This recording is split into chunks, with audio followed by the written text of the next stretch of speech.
Gracias. El doctor Andrew Mills es ingeniero mecánico y tiene un doctorado en energía y recursos. En los últimos 2 años ha sido mi persona a la que acudo para tener lo último en mi investigación en generación variable y la integración de sistemas de energía masiva en los mercados de electricidad y el área de política en Berkeley Lab con Lisa. Así es que, doctor, ya sabe. Ok.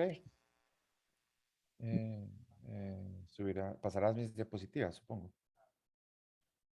Buenos días. Sí, soy Andrew Mills, científico investigador del Departamento de Políticas y Mercados Eléctricos de Lawrence Berkeley Lab, y hoy hablaré sobre los roles potenciales de almacenamiento en la integración de recursos renovables variables y el interés comercial emergente en plantas renovables híbridas. El objetivo es compartir algunas ideas de nuestra investigación que puedan informar las discusiones sobre casos de uso para el almacenamiento y algunos factores importantes a considerar.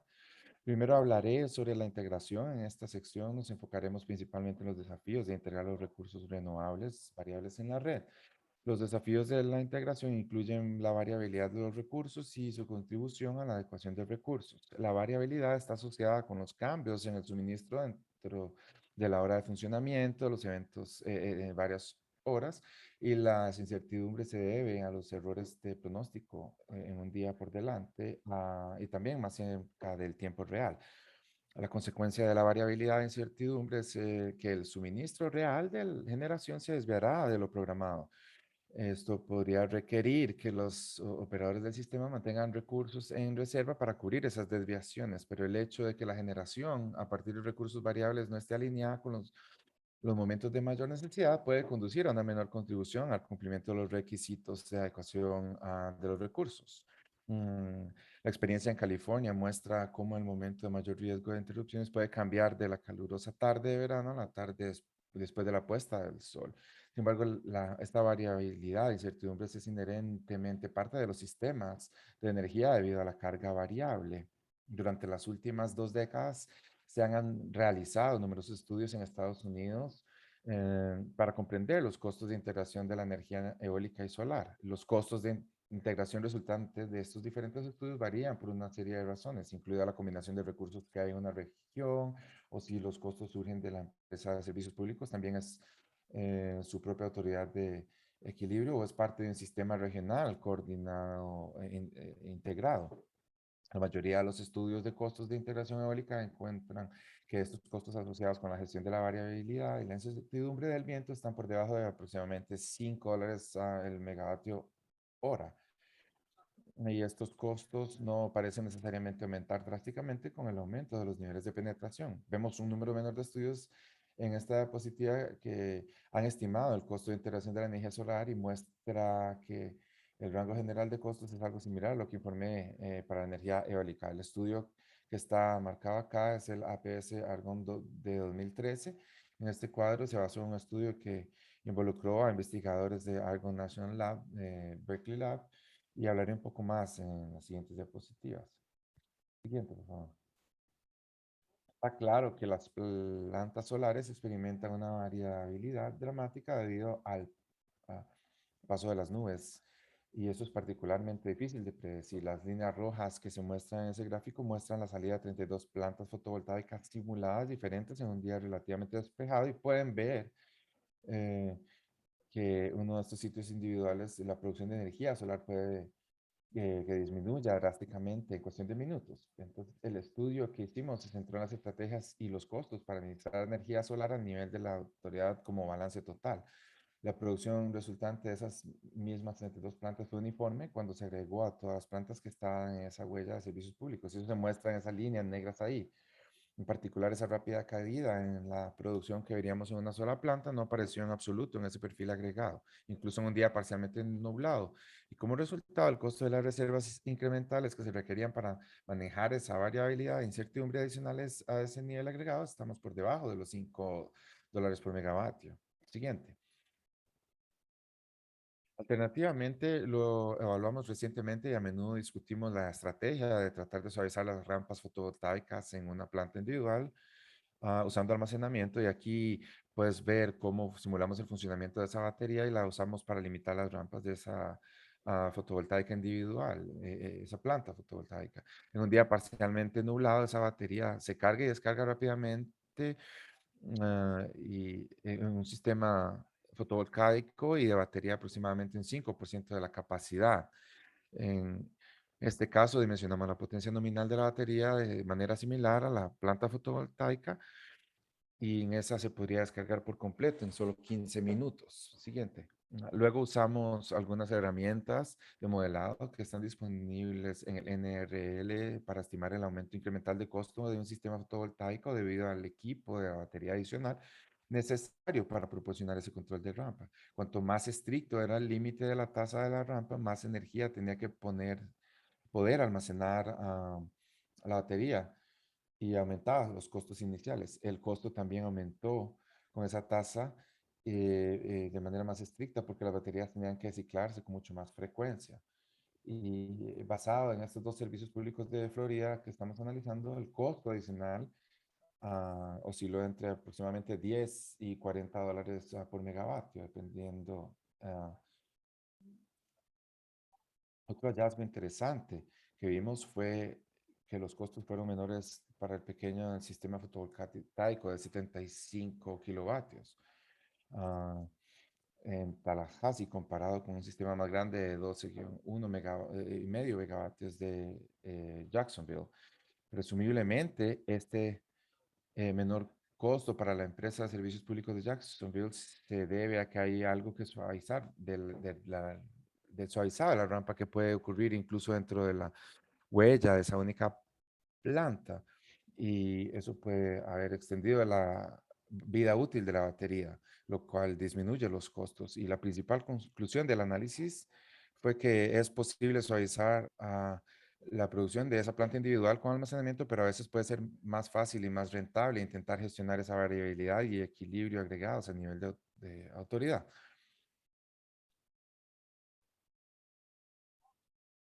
Así que ahora pasaré a otro tema relacionado con la integración, esta menor contribución de las energías renovables variables al cumplimiento de los objetivos de adecuación de los recursos, la cual depende de la producción durante aquellos momentos en los que existe un mayor riesgo de generación insuficientes para satisfacer la demanda. Cuando tienes bajas penetraciones de energía eólica y solar, los periodos de mayor riesgo de interrupciones suelen ser a media tarde, en un día pico de verano. El gráfico de la izquierda muestra que a estos bajos niveles de penetración de energías renovables, la producción solar se muestra en líneas amarillas. Aquí es relativamente alta durante los momentos de mayor riesgo de interrupciones. Cuanto más altos sean esos triángulos azules, mayor serán los riesgos de interrupciones. El viento, por otro lado, tiende a producir menos a la mitad del día durante esos periodos de alto riesgo que se muestran en las líneas verdes allí. Entonces, como resultado, la contribución de la energía solar para alcanzar los objetivos de adecuación de los recursos que se muestra aquí a la derecha es aproximadamente el 60% de la capacidad de la placa de identificación de la energía solar cuando tiene una penetración baja, mientras que el viento es aproximadamente un 20% de su contribución nominal.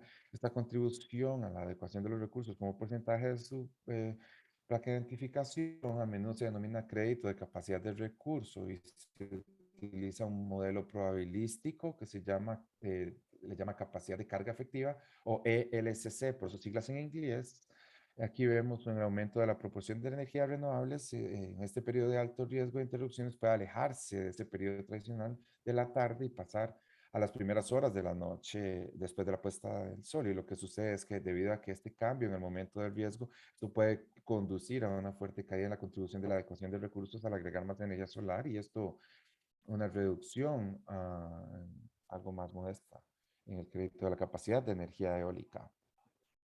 Así que algunas de las investigaciones que estamos haciendo queríamos evaluar qué papel podría desempeñar el almacenamiento para ayudar a aumentar ese crédito de capacidad de energía solar mediante evaluación de diferentes configuraciones de dicha energía. Podemos hacer que el sistema sea completamente independiente el uno del otro y es por eso que comenzamos desde arriba acá, donde ambos son simplemente independientes y se conectan a la red. Alternativamente podemos unirlos con algún tipo de infraestructura compartida, podría ser un inversor compartido, podría ser algún punto limitado de interconexión. Y esta configuración de mente acoplada tiene a los que están detrás de esta inversión compartido, pero aún permite que el almacenamiento se cargue desde la red o se cargue de la energía solar. Esta configuración estrechamente acoplada restringe el almacenamiento a solo cargarse desde la energía solar. Y la pregunta nuevamente es, ¿cuál es la contribución de adecuación de recursos de esas diferentes partes? Siguiente. Para tratar de abordar estas preguntas, primero necesitamos desarrollar una forma de despachar el almacenamiento a fin de maximizar su crédito de capacidad. Comenzamos con el enfoque NRL, que aproxima el crédito de capacidad como la reducción de la carga neta durante las 100 horas principales de carga neta. Por nuestra parte, desarrollamos un algoritmo simple y rápido que podría distribuir el almacenamiento para maximizar su reducción máxima de carga neta en esta área púrpura acá y el gráfico de la derecha para maximizar su crédito de capacidad, como se muestra en el área rosa. La siguiente diapositiva. Evaluamos este enfoque simple que desarrollamos comparando los resultados basados en nuestro método con los resultados de un método que Western Utility utiliza en la práctica. Para estos servicios públicos utilizan este modelo probabilístico más detallado para calcular la capacidad de carga efectiva de almacenamiento que se muestra mediante las líneas discontinuas. Lo que hicimos fue que enviamos nuestro código y ellos ejecutaron esa misma carga y para mostrarnos los datos que obtuvieron. Hicimos esto para diferentes niveles de almacenamiento de 4 horas de duración, para diferentes niveles de despliegue de eso en escenarios que tenían diferentes niveles de energía solar, así que una caja de energía solar baja y otra alta. Como pueden ver en este gráfico, ambos enfoques muestran que el crédito de capacidad de almacenamiento de 4 horas comienza en un lugar cercano al 100% de su capacidad, pero luego comienza a disminuir a medida que agregas más y más a ese almacenamiento. Y la razón de esta disminución ahora es que el pico de la carga neta restante se debe alcanzar el almacenamiento y a medida que comienza a recortar los picos estrechos de eso, simplemente comienza a ensancharse cada vez más. Esto significa que continuar reduciendo la carga neta requiere un almacenamiento cada vez más prolongado. Algo interesante de esto es que cuando tienes carga solar alta, puede disminuir esa carga pico y puede reducirla de las 4 horas a algo más efectivo. Entonces, por eso es que la línea azul con baja solar térmica por debajo de la línea roja con alta solar, pero seguimos viendo el mismo comportamiento de niveles de penetración creciente en lo que esa capacidad crediticia puede disminuir. Y lo que estábamos validando con estos datos fue que hicimos este acercamiento con casos de empresas de servicios públicos en Florida. Siguiente, por favor. Así que nuevamente estábamos particularmente interesados en tratar de evaluar el crédito de capacidad de estas diferentes configuraciones solares y de almacenamiento y estuvimos trabajando con varias empresas municipales en Florida. Y lo que encontramos para iniciar es que el crédito de la capacidad de almacenamiento depende de su duración. Para que el almacenamiento obtenga ese crédito de capacidad cercano al 100% se requieren entre 4 y 5 horas de duración y el crédito de capacidad de solo el almacenamiento se muestra mediante esas líneas azules para diferentes niveles de duración del almacenamiento. Por otro lado, si tuviésemos almacenamiento y energía solar combinados y si hiciésemos esto de esta manera independiente, obtenemos esta línea roja aquí, que es simplemente la suma del crédito de la capacidad de la energía solar en esta región, que era aproximadamente el 50%. Es su capacidad nominal de crédito de capacidad de almacenamiento. Y nuevamente ese crédito de capacidad de almacenamiento comienza a aumentar a medida que aumentamos la duración. Vimos un comportamiento similar, excepto que en el punto en el que comenzamos a encontrarnos con los límites de esta infraestructura compartida. Podrías pensar en esto como algo así como un inversor compartido o un punto de interconexión que limita la capacidad total. Y así, esas dos líneas se muestran con las líneas púrpura y verde, y aquí donde las teníamos unidas sueltas y interconectadas. Uno de los hallazgos interesantes fue que para una de esas empresas de servicios públicos que alcanza su punto máximo, tanto en invierno como en verano, en el caso de Jacksonville, puede haber ocasiones en las que restringir aún más el almacenamiento para cargar solo con la energía solar disponible podría limitar aún más la contribución. Y cuando hay algunos eventos de clima frío y la energía solar puede ser insuficientes para cargar el almacenamiento con el fin de continuar logrando ese crédito de capacidad. Eh, Terminamos con un crédito de capacidad algo menor de la energía solar y almacenamiento cuando se ve obligado a cargar solo desde la energía solar. Eh, pero también había unas cargas para poder hacerlo. Pero nuevamente estas diferencias fueron algo menores y solo se limitaron al caso en el que vimos los picos altos de verano e invierno. Pero en general el mensaje de esto fue que el almacenamiento puede contribuir a la adecuación de recursos, aunque la contribución específica dependerá de la configuración. Siguiente diapositiva. En la última parte de esta presentación voy a pasar a describir una actividad comercial para estas plantas combinadas de energía renovable y almacenamiento y algunas motivaciones más amplias para su implementación. La siguiente diapositiva. Por lo tanto, las motivaciones generales para estas plantas híbridas se extienden más allá de los problemas específicos que hemos analizado hasta ahora, pero uno de los motivadores importantes es el crédito fiscal a la inversión y es en este momento los costos de capital de almacenamiento se pueden reducir mediante este crédito fiscal. El almacenamiento independiente, por otro lado, no es elegible en este momento para ese incentivo. También hay posibles reducciones de costos que provienen de permisos compartidos, interconexión compartida y otros costos de equipos. Y cuando una planta solar y de almacenamiento comparten un inversor, también es posible capturar parte de esa energía que de otra manera se recortaría y en cierto modo aumentar la producción general de la planta solar. Por otro lado, es posible que veas que al citar el almacenamiento como un generador renovable, podrías perder la oportunidad de tener ese almacenamiento más cerca de las cargas y debido a algunas de las restricciones, en realidad podrías limitar cierta flexibilidad operativa del almacenamiento. Finalmente, hay cierta incertidumbre regulatoria que gira en torno a algunas reglas sobre interconexión y participación en los mercados de energía mayoristas. La siguiente diapositiva. Pero lo que está claro es que el interés comercial por los híbridos está creciendo. En las próximas diapositivas mostraré algunos de los datos que tenemos indicando este interés creciente y todo se basa en lo que hemos visto en las colas de interconexión, las cuales muestran un interés creciente en el almacenamiento. Eh, eh, Tanto de ese tipo de configuración independiente como una ubicación conjunta o híbrida con plantas eólicas y solares. Eh, Esto muestra que la cantidad de energía eólica y solar se combinará con el almacenamiento y no se quedará todo, pero esto te da un poco de orientación en cuanto a dónde reside el interés comercial. Siguiente, por favor. Lo que hemos visto acá es que la mayor parte de esta actividad híbrida en la energía solar es principalmente para energía solar y almacenamiento, y la mayor parte está sucediendo en el oeste de Estados Unidos. Aproximadamente dos tercios de la energía solar que está en colas está en cal y tiene almacenamiento. Y lo que estamos viendo en esta hibridación eólica también es que está aumentando y la cantidad total eh, es menor que la que vemos para la energía solar, pero ah, lo que vemos es que aproximadamente la mitad del viento que se tiene de almacenamiento es un 7% en Estados Unidos. Siguiente.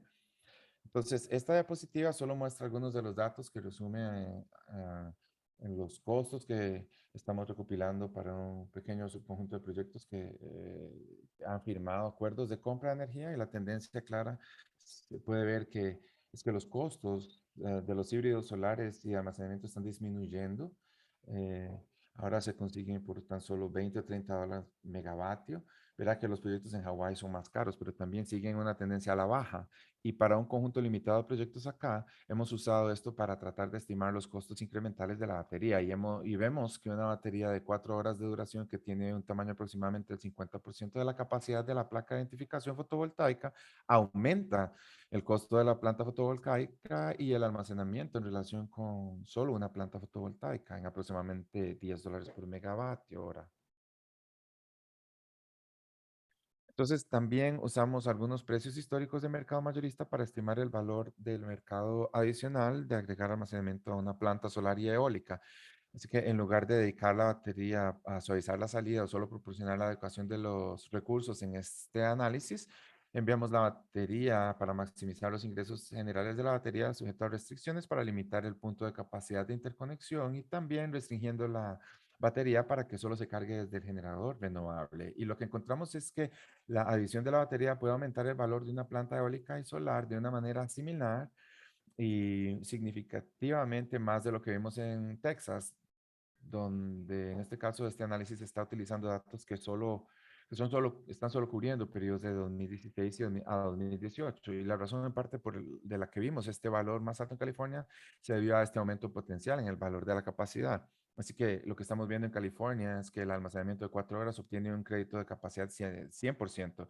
Y luego también hay una mayor volatilidad de los precios en California durante ese periodo de 2016 al 2018.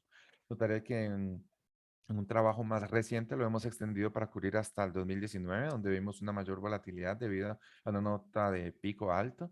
Eh, y ves que en Texas salta y puedes ver un sumador similar en el valor de sumar almacenamiento en una planta fotovoltaica y una planta eólica en Texas debido a esa mayor volatilidad de 2019. Pero nuevamente, si solo nos enfocamos en lo que vimos en California, si tomamos el valor adicional que obtuvimos al agregar la batería acá, y comparamos eso con los costos anteriores que mencionamos alrededor de $10 por megavatio hora, puedes ver que se ve bastante atractivo con sus datos históricos en California, pero menos en Texas, excepto cuando comienzas a traer estos datos particularmente caros.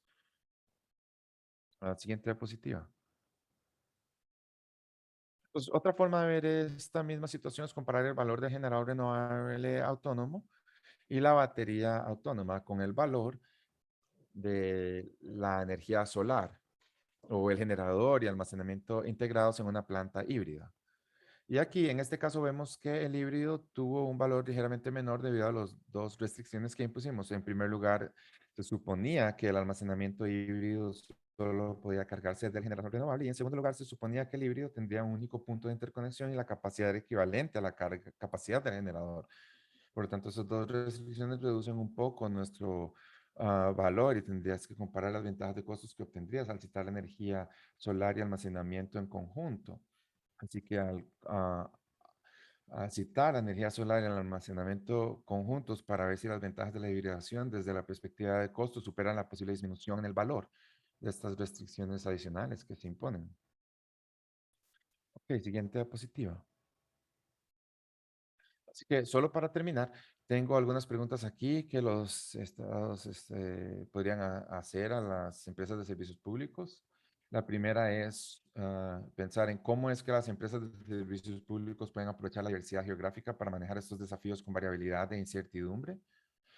Y en su mayor parte, la conclusión importante es que vimos que la variabilidad a nivel de planta puede ser mucho mayor que la variabilidad en la huella de una empresa de servicios públicos, que administrar esta producción agregada requiere menos recursos y puede ser de mucho menor costo. Otra pregunta es, ¿cuánto almacenamiento se necesita para gestionar la variabilidad e incertidumbres agregadas en comparación con la gestión de cada planta individual? ¿Y cómo explica su evaluación de la adecuación de los recursos, los posibles cambios de la contribución de los recursos con una mayor implementación? Otra es, ¿cómo se comparan los costos y beneficios de las configuraciones híbridas con las configuraciones independientes? Y también qué costos potenciales o sinergias de valor de los híbridos tienen en cuenta en la planificación y adquisición. Y finalmente, cuáles son las consecuencias de permitir evitar la carga de la red desde los híbridos. La carga de la red afecta la elegibilidad para políticas estatales como estándares de cartera renovable o estándares de energía limpia. Hay una encuesta acá para preguntar cuál de esos modelos de almacenamientos es probable que la implementación sea o se use más. Las preguntas son, las tres opciones son, podría ser como un activo independiente frente al medidor, como un activo detrás del medidor o un híbrido con generador de ubicación conjunta.